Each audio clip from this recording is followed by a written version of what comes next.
le roi George VI a dû se battre pour prouver qu'il était capable. Le fait d'être bègue représente une certaine difficulté pour beaucoup, mais pour un roi, cela n'était même pas envisageable.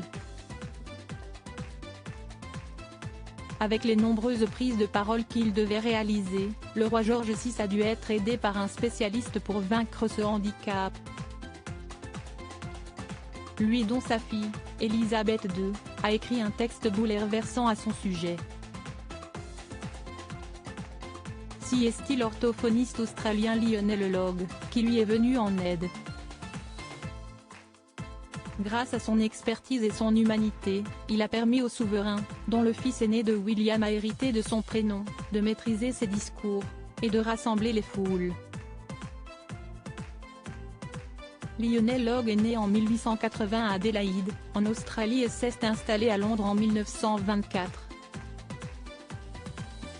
Il y a tenu un cabinet au 146, Harley Street, dans le quartier de la City. Rapidement, il s'est fait connaître pour ses traitements sur les troubles de la parole d'anciens combattants de la Grande Guerre et d'enfants scolarisés.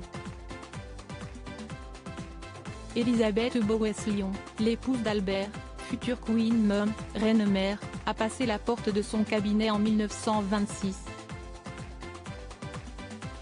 Elle lui a demandé de vaincre le bégaiement de son mari le duc de York, qui avait donné un tendre surnom à sa fille, alors que d'autres orthophonistes n'y étaient pas parvenus. Lionel Logue a accepté sa demande, et a changé le destin de ce dernier. Comment Lionel Logue a-t-il réussi à aider le roi George VI? La journée du 10 octobre 1926 fut marquée par la toute première rencontre entre les deux hommes.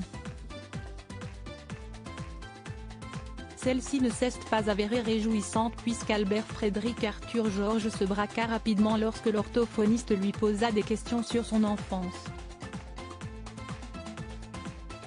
Des traumatismes familiaux étaient en effet la cause du bégaiement du roi.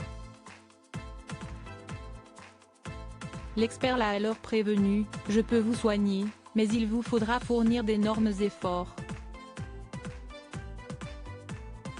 Puis, des résultats sont arrivés à force de beaucoup de travail. Le journal de l'orthophoniste a révélé qu'en un peu moins d'une année, entre octobre 1926 et décembre 1927, les deux hommes ont eu 82 rendez-vous afin d'améliorer la diction de George VI.